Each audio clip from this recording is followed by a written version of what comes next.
حضرت بلال حبشی رضی اللہ تعالیٰ عنہ کے ذمہ تھا نبی پاک علیہ السلام کے مہمانوں کی دیکھ بھال.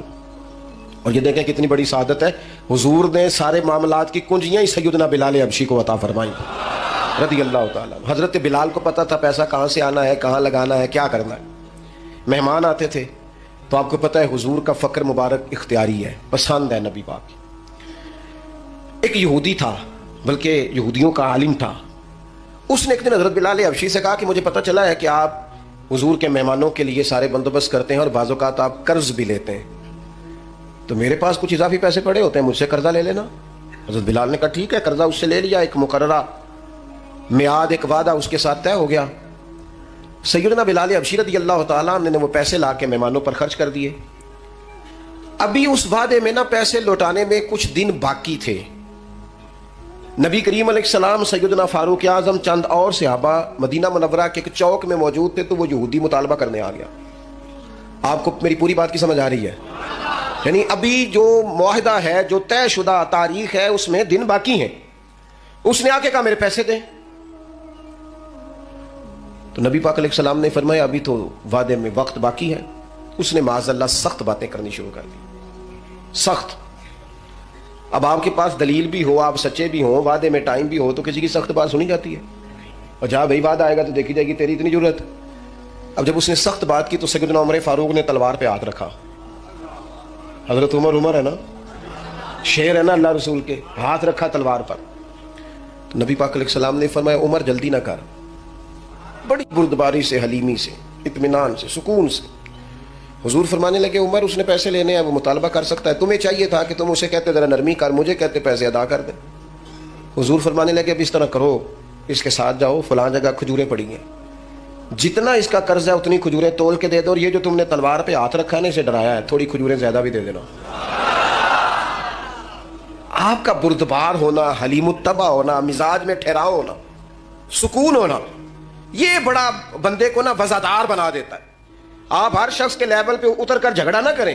میں نے دیکھا ہے سیانا بیانا آدمی بچوں کے ساتھ بحث کر رہا ہے، سمجھدار آدمی ہو کے ایک نادان سے گفتگو کر رہا ہے. میں نے شاید پہلے بھی آپ سے کہا تھا کہ میرا ایک فتویٰ ہے، اس سے اختلاف بھی کیا جا سکتا ہے. میرا فتویٰ یہ ہے کہ میاں بیوی کے جھگڑے میں اکثر قصور میاں صاحب کا ہوتا ہے. ہو گیا انہوں ناراض، لگ پہ انہوں کورن. ہاں میں نے پتا سی یہ جتنے ہی فتویٰ دیتے ہیں اتنے ہی حال ہویا. میاں بیوی کے جھگڑے میں نا زیادہ تر غلطی میاں صاحب کی ہوتی ہے. کیوں بھلا؟ اس لیے کہ عورت بیچاری کی عقل ناقص ہے، اس کی آدھی ہے، وہ پورا سوچنا بھی چاہے تو شعوری طاقت اتنی بلند نہیں. تو میاں صاحب کی تو پوری ہے نا، تو پھر جھگڑا ختم کس نے کرنا تھا؟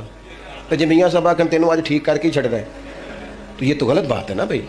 آپ یہ دیکھیں کہ اللہ تبارک و تعالیٰ نے مرد کو عورت پر افسر بنایا ہے. آپ کو چاہیے تھا آپ کا حوصلہ بھی بڑا ہوتا، آپ دلیر ہوتے، بڑی ساری غلطیاں درگزر کرتے، محبت کا لہجہ اختیار کرتے. آپ کو یہ حق حاصل نہیں تھا کہ آپ بے جا سختی کرتے. آپ کی توجہ ہے میری بات پر؟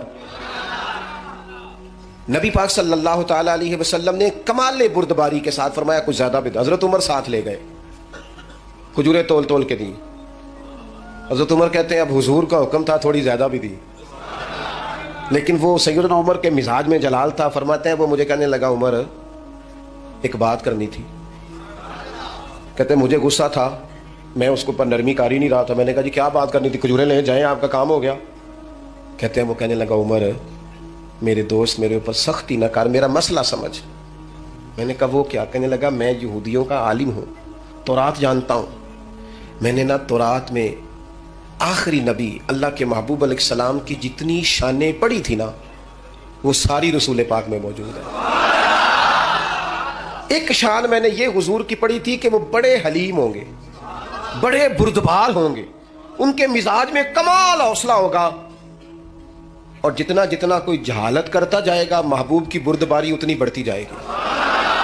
عمر میں نے جان بوجھ کے قرضہ دیا تھا، باقی ساری شانیں دیکھ لی تھی، یہ میں دیکھنا چاہتا تھا.